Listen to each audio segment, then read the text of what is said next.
Good morning and welcome to our inaugural show. Yes, it finally happened, Internet, listeners worldwide, or the two people that I may know that listen to this. And you know what? That's fine too. This one has been coming for a long time. And I know I've mentioned it to a few of you guys out there, and I just have to open my big mouth now. So, welcome to the new show. I am going to call The Angry Businessman because, oh my, what a ride we've had to get this far. And I've kept my mouth shut for a very long time on a lot of stuff. And I'm just going to say, just like the classic old film, I'm about to yell out my window, I'm mad as hell and I'm not going to take it anymore. So I am going to go ahead and warn everyone right now. I may say something that offends you. And you know what? That's okay. You may not agree with me. I'm here to give information about what's going on from my perspective as running a small business that everyone seems to try to get their fingers in the pie and or put us under the table. And I'm not saying specific individuals, but things that companies are doing and the government may be involved in and all their fun stuff that causes lack of business or things to not sell at the right price or just, killing a business in general. So there's going to be some political hot buttons that I'm going to talk about. There's going to be people that don't agree and think that I'm nuts. But I'm going to tell you right now, this is all gathered from the observed data that I have seen after being in business for 5 years at a physical location. Okay? So, we are currently recording in said location. So if you hear the phone ring or whatever, that's probably going to happen because we're actually at the store. I don't have a studio, we are in a comic book store, and that's the way it works. So I might put you on pause for a second to deal with a customer if the door opens. I might have to put you on pause to answer the phone, something like that, because it is just me. No employees, just me. Not to say that we don't have some people that help out from time to time, and that really helps out a lot when that happens. And we have some people that come in and hang out, and some consultants and some other things, and we'll talk about all that stuff. But just to set everything up for the future, I want you all to understand, in no way, shape, or form am I directing this at any individual that is not named as it comes up. I am not here to purposely stir a pot. I am not here to personally offend you, although it might happen. Just because I know the nature of some of the people that I am going to be referring to. And understand that I don't care who you are when you come in my door. I am here to sell you a product that entertains you. All money is green.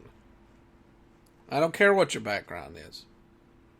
If you come into my store and you want to buy a book and you're a Conan fan, I'm going to try to find something to make you happy. It's what it's all about, is to have a good time. Enjoy what you're buying from me. If you're not buying something that makes you happy and that you enjoy, I'm going to say don't buy it.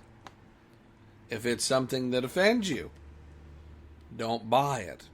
Don't watch it. It doesn't matter to me one way or the other. You're not offending me. Now, there are some things that you could come in here and do that are going to piss me off. It's just going to happen. And I may get heated, and I may drop some language, so just a heads up. You may not want to turn it on the speakers all the time for the kids in the car. So, here we go. And I'm gonna use one of my favorite catchphrases. Hold on for adventure, because here it comes. Now, I don't know how many of you guys out there listening have ran your own business. And let me tell you, it is a pain. There are many long hours. There are many hurdles to jump through, and especially in an industry that is as uncertain as comic books, you're going to have to make decisions and try to come up with things to make money, period. You know, just being the expert on the comic books isn't going to get you there. You've got to know the industry and the business and how it works. And that's where a lot of people who open businesses don't understand this sort of thing. They profess to, oh, I like this and I like that, and I'm going to go do that. And this is the same across the board for any industry. I still hold true that if you are not the expert of the topic that you are trying to sell, don't do it. I mean, it's one thing to sell, like, gasoline or sodas or, even food, but I would still recommend that you are some sort of an expert in and have had experience previously working in, say, fast food industry or fine dining or whatever before you go open that restaurant. Because if you don't, you really have no idea what you're doing, and you're just holding on to something that might work. It's rolling the dice. Okay, so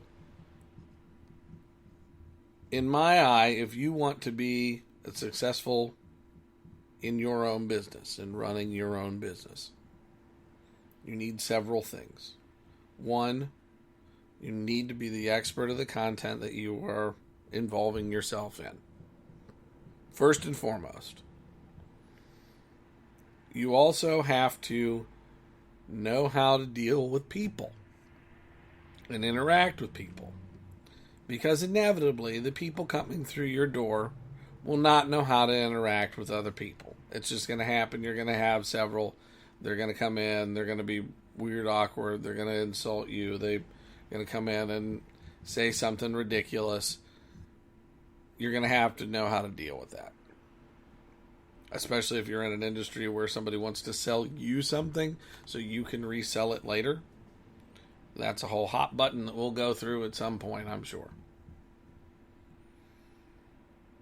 And then you also need to understand there's a huge difference in dealing with customers than there is on the back end of the businesses dealing with distributors.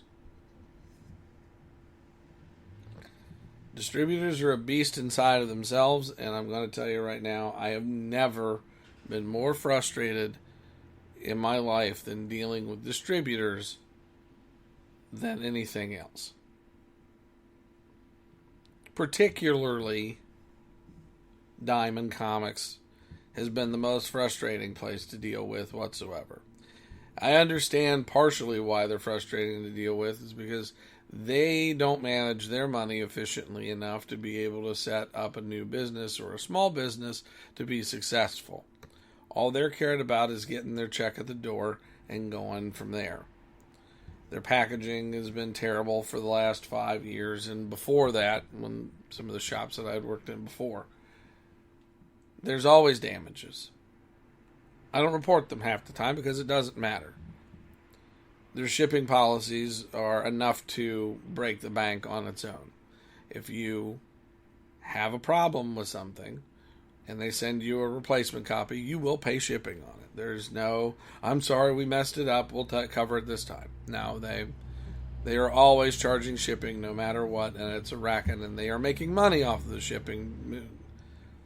There's no way that they're not. They are making money off of the shipping, and they have some ridiculous deal with UPS that doesn't allow you to dispute anything with UPS to try to get any of the shipping credited. UPS loves this deal, of course, because they get to charge whatever, and they never have to worry about losing any money off of anything. And then Diamond charges whatever they want for their shipping. And then when the item is damaged and they say, do you want us to replace it? And you say, yeah, I have to have it because a customer wants it. Well, then it comes to you again and you're charged yet again that shipping and not credited for anything. So now the $5 shipping cost that I would have incurred the first time is turned into a $10 shipping cost for an item that costs $15. Well, so now my margin was $7.50 for the item that cost $15 plus the original $5 plus another $5 reshipping. So now I'm $17.50 on a $15 item, and I'm $2.50 in the hole. And they find this acceptable. I don't. You know, it's one thing to try to have a fair business and deal fairly with people. And I would like to think that anybody that deals with me feels that way. Because I really do try to be fair to people, especially buying collections. When somebody brings a stack of books in the door, I take a look at the books, see if there's anything of value in them, if they're all common stuff that's going to set in my backstock for 6 to 9 months, or longer, 5 years, or whatever. If it's not something that I can turn around and sell for either a very high dollar or very quickly, I don't want to pay a whole lot for it. Because space is limited. It's also worth money. And how much effort do I have to put in to sell a product that somebody doesn't really want that's just taking up space in my store? And eventually you take all the garbage in. People buy all the things that they wanted and leave the garbage behind, and then what do you have? You have a stack of garbage that you can't get rid of to anybody for anything. And then you're just out. Right? I had a guy come in once that wanted to trade me long boxes of junk books, valuing it, $1 or $2 a book or whatever, if I said $20 for a long box, and then turn around and use that credit to try to buy all of my high-end books. This is the same scenario. We're taking garbage and trading it for something decent, and I can't do that.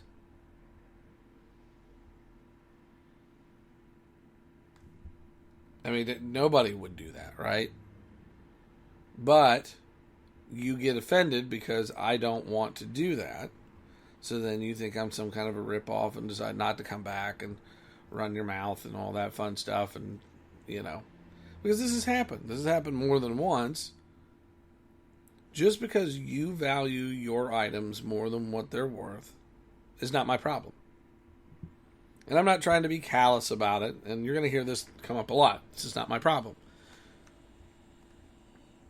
It's something that I've adopted and that works and rings very true across the board for a lot of things.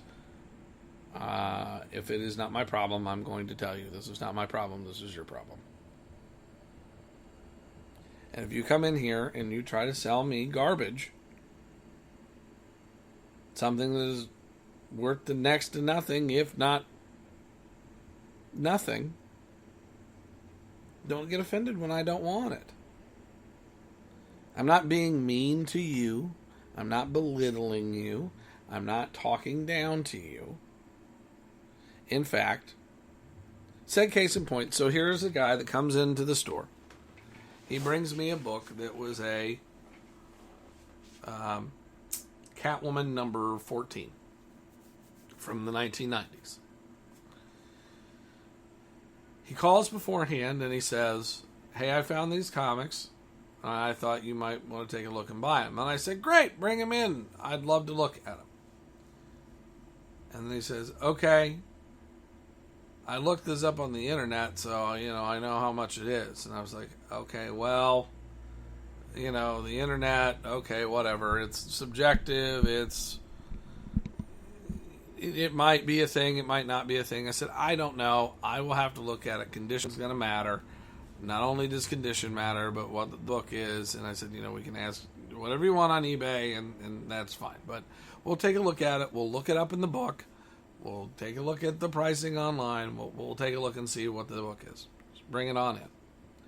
And he said, "Yeah, it's a Catwoman book." So I knew immediately he was already going to be way overpriced for whatever he thought it was.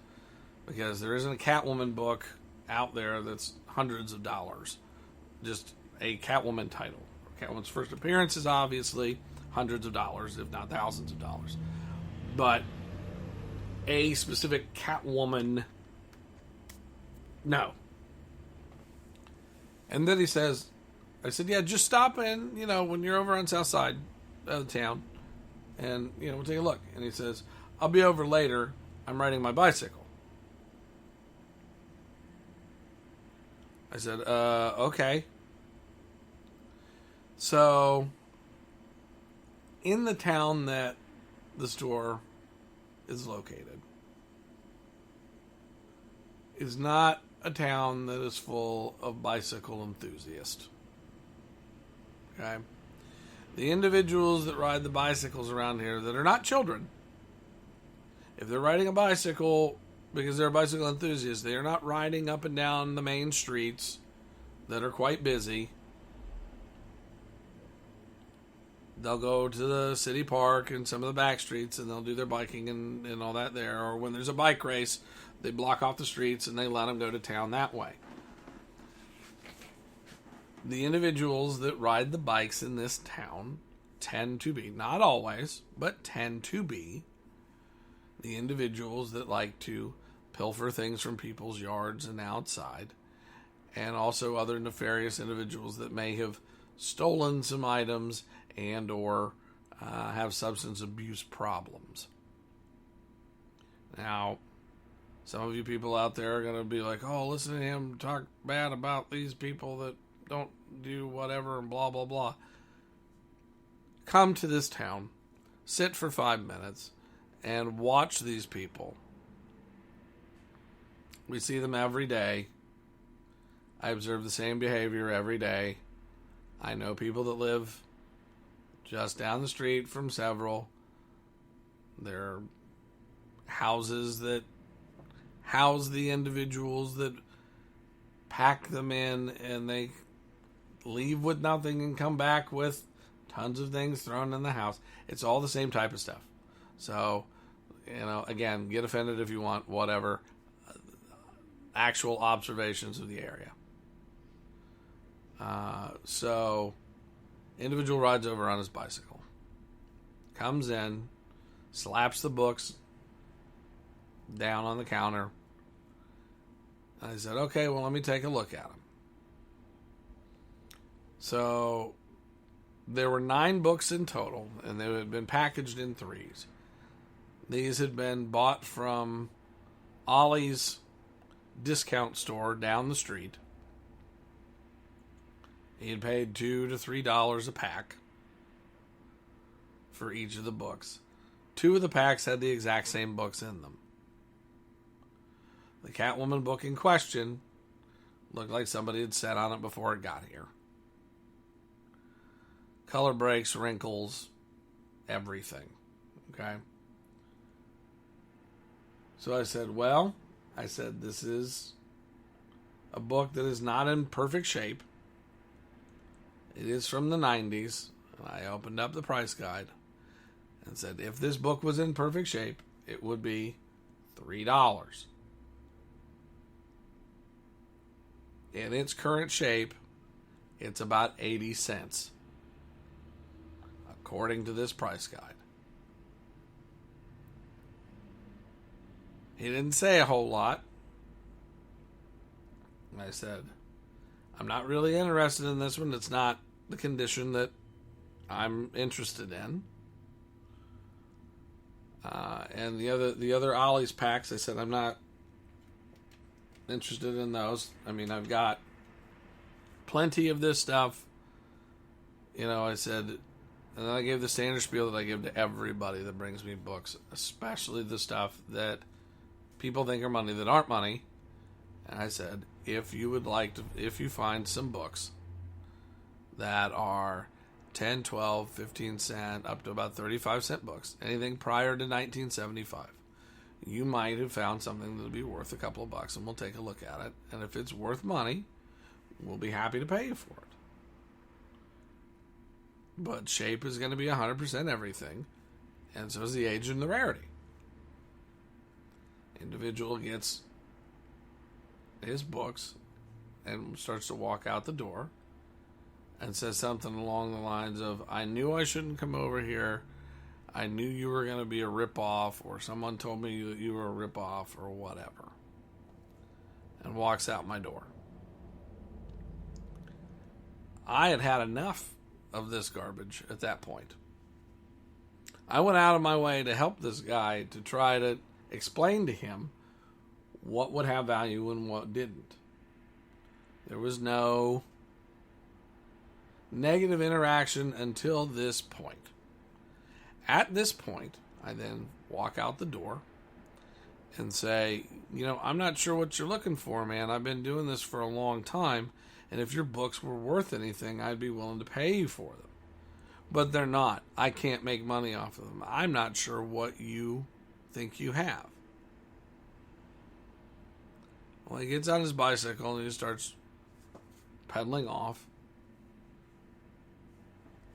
and makes some sort of smart-assy comment about how he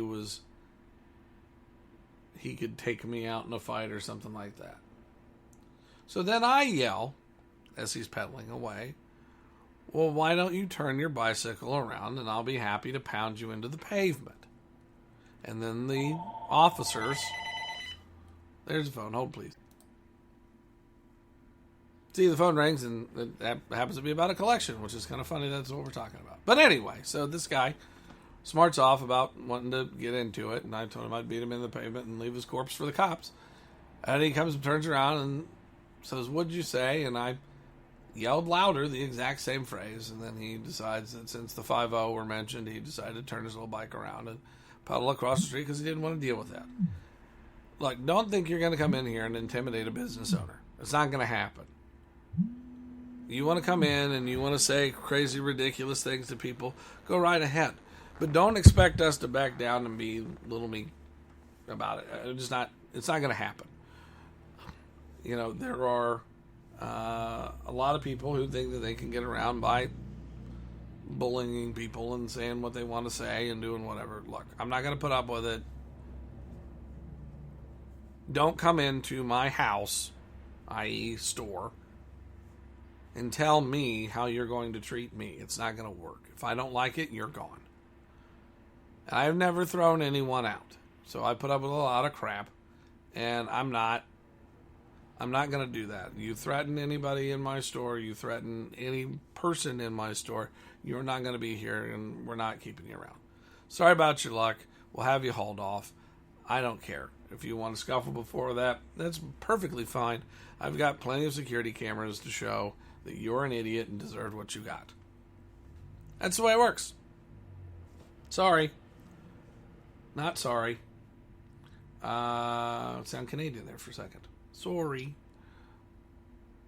It's a Super Troopers joke if you haven't seen the second one. Anyway. Yeah, and, I don't want to expect people to come in that way either. But at some point, it's inevitable. I mean, look, people are selling stuff. I get it. It means something to them, or it meant something to somebody else, and they're putting a sentimental value on whatever. If you are trying to sell your stuff to someone, they do not care about your sentimental value. Your sentimentality has $0 tied to it, to the person you are selling it to. It just does. My most prized treasures, because somebody gave me something. I still have my first comic book that my grandparents gave me. That comic means more to me than a lot of other books. I wouldn't sell it. You could offer me lots of money, and I still wouldn't sell it because it means something to me. Now, when I am gone and children decide to sell my things, they're not going to think two instances about what that book meant to me before I sell it, because the sentimentality is not there. That's a relative thing that only makes you value something more than what it's worth. Dealing with other dealers, the same deal. And you can't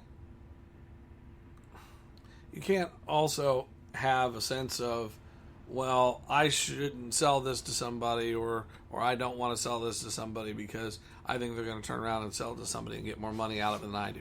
Well, if you think that's the case, then why don't you sell it for the money you think they're going to get out of it? So there are other store owners that I know that are in the surrounding area that I've heard stories of people going into their stores, and the individual won't sell them something because they think they're going to turn around and sell it on eBay or whatever. So what? You made your money off of it. What do you care if somebody else makes your money? You know, my thought is, if I sell it and I make money and you sell it and you make money, then we both won. What's the problem with that? Hell if I know. Another example, I bought a collection at one point. I had a book that I sold for $900. It was in wonderful shape, and it was the highest I'd ever seen that book sell for. 6 months later, they announced a TV show for it, and 3 years later, when the TV show hits, that same book that I sold for $900 sold for $70,000. Should I get sick and pissed about selling it less? No, because I made $900 off of it. It was a top sale for what it was at the time. Prices change. Things change. Stuff goes up, stuff goes down. Welcome to comic books. Welcome to anything. I can't go into Lowe's and buy a piece of wood the same cost that I used to buy it for. Should I have bought it earlier? I don't know. Probably didn't need it then. Should have cost $37 a piece of plywood. No, it shouldn't. But it does. So at what point does that become irrelevant? When it is, and that's what I need, then that's what I got to pay for.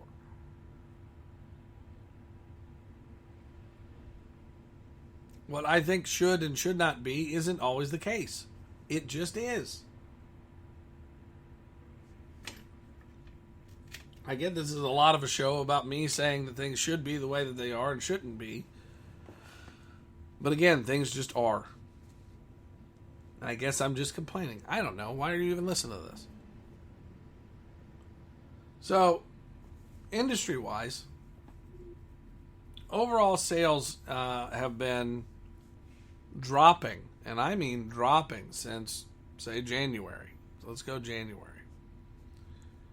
I have had more subscribers alter their subscription list and remove books that publishers are doing to push agendas. Here's one of the big hot buttons, everybody. DC Comics, Marvel Comics, the big two, are real bad about pushing their agendas. I get that DC is housed out of LA now, and Marvel is owned by Disney.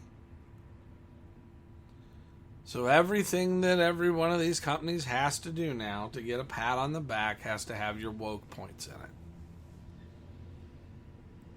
You gotta have every minority version of every character. We have to change every character to gay or bisexual or whatever. No one's safe. They just got Spider-Man recently. We did it to Superman's son. Robin's bisexual. Batman almost kissed a dude. Transgenders are on Themyscira.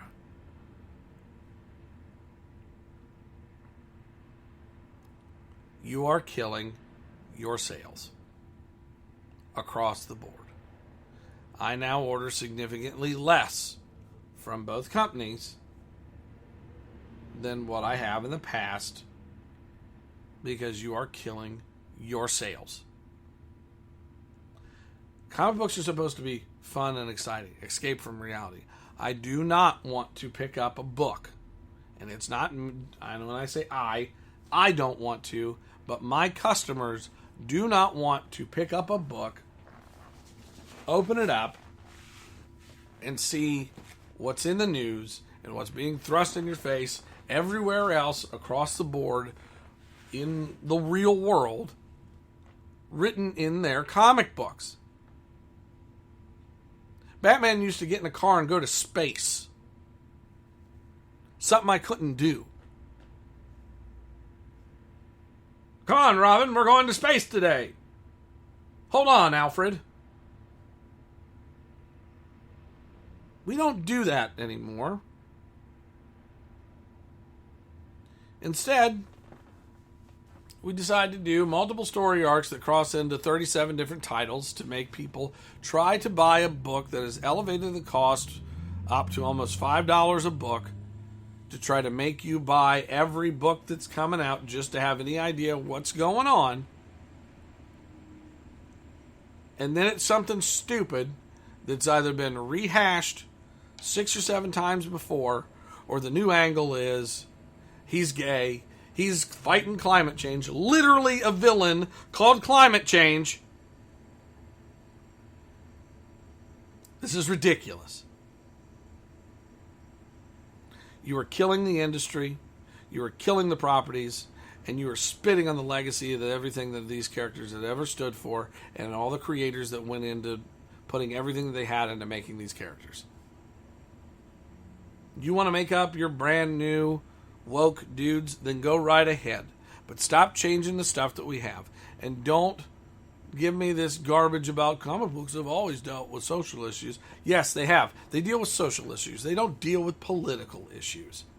Okay? Huge difference. Yeah, every once in a while, some jackass writes in the president or whatever. You know, we made Nixon a villain in a Captain America comic once. Good for you. Whoopity-doo. Why don't you put the real world's greatest presidential villain as a villain in one of the comic books there? Jimmy Carter. Yeah, I said it. The current administration isn't doing anything to not be putting a comic as a villain anyway. I mean, team Joe Biden up with climate change. See what they can do together. I don't care. But you are not listening to the customer telling you what you want. When you go to find out if a comic is successful, what are you doing in the industry? You are going to the distributors. You're looking at the sales that you made to the distributors and seeing if you need to run a second print because whether or not that book sold out because the distributor bought it all. When it gets to my shelf and I ordered 5 copies and I sold 1 and 2 months later I've still got those same 4 copies on my shelf, that doesn't make that book a hit. You send me, Marvel, 10 complimentary copies of the same book and I have 15 on my shelf. 3 months later, I've still got 15 on my shelf. Is that a hit? I don't think so.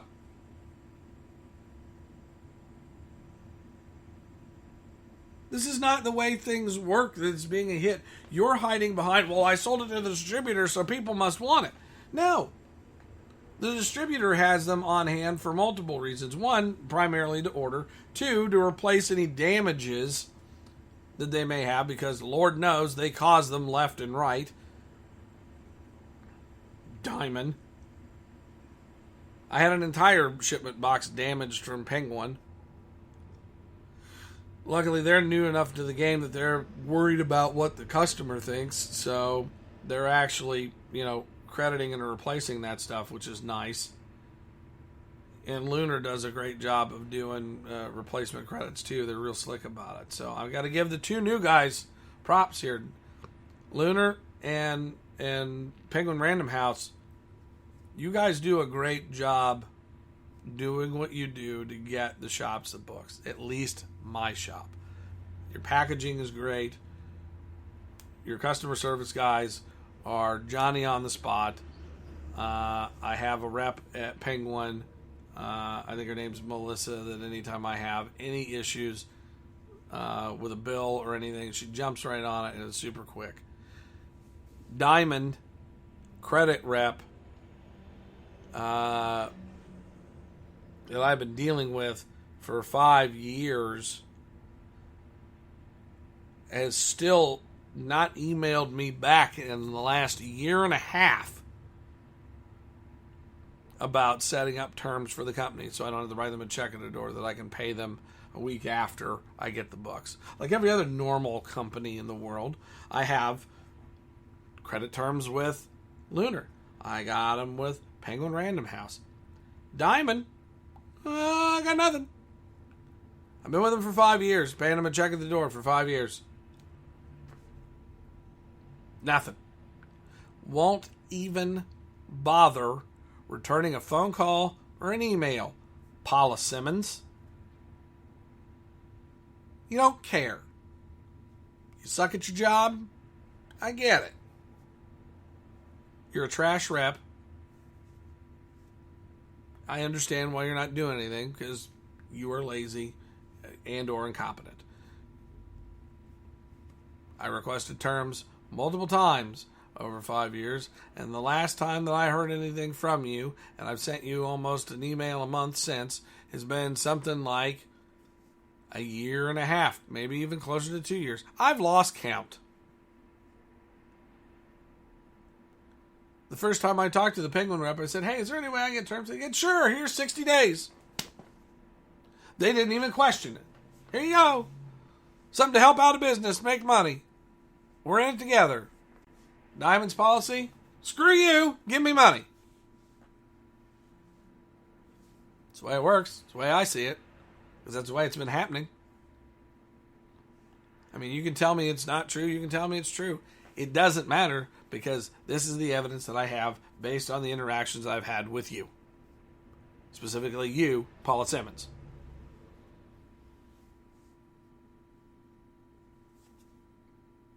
I don't know what else you guys want me to say with this. I mean, it's just the way it is. Again, I'm calling them like I see them because this is the way that we deal with it in the store. But these people do not want multi-story arcs that cover 37 titles to make them pay $5 a book. They don't want your woke garbage in your books. Keep it to yourself. No one cares. In fact, all your woke garbage is still what's causing problems across the board. And it's not just in the comic book world. It's everywhere. You guys want to complain nonstop about everything. Oh, pity me. Oh, pity this. Look, the simple fact is I, by watching all the stuff that I watch a bunch of different news networks, I see stories on the left, I see stories on the right. I'm going to tell you right now, I'm not going to call myself left or right. I'm going to say that I stick with the Constitution of the United States. Whatever that says is what we are allowed to do. See, that's the big difference between a lot of people in power, is that some of them see this is the guidelines to what we are allowed to do. And the other side looks at it and says, these are the things that we're not allowed to touch, but we want to find some way to do it. And I have a feeling that in the next episode or two, we're going to get a lot more political on this stuff. And I probably will, because it's Independence Day yesterday. And, I just kind of gone down that road and, watching a kid in school, 3 kids go through school in the school system that is one of the worst I've ever seen. These kids don't know anything. They don't know anything about history. They don't know where they come from. They don't know what the country stands for. They don't They don't understand. They're more worried about gender identity garbage than knowing anything about American history. So I think we're probably going to talk about that stuff next time. I don't know that I really accomplished anything or really said anything in this show, other than I'm the angry businessman right now, and that's just the way that I feel about it.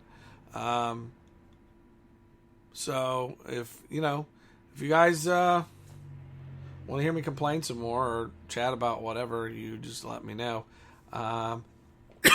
Excuse me. You can get a hold of me, Mick at mvscomics.com, for any questions, suggestions, or any of that fun stuff. Or go to MVS Comics on Facebook.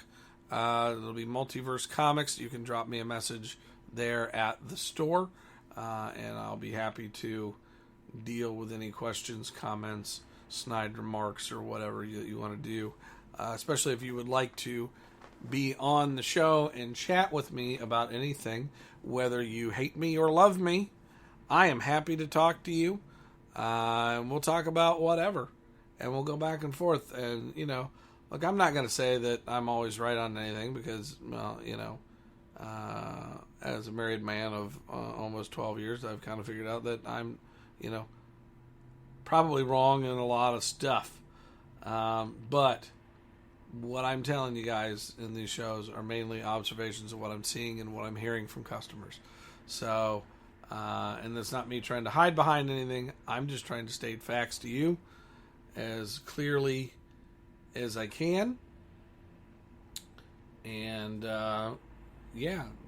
there's a lot of stuff that makes me angry. So I'm sure that we're going to be talking for a very long time about stuff. And whatever the topic is, talk to me about it. It'll be fun.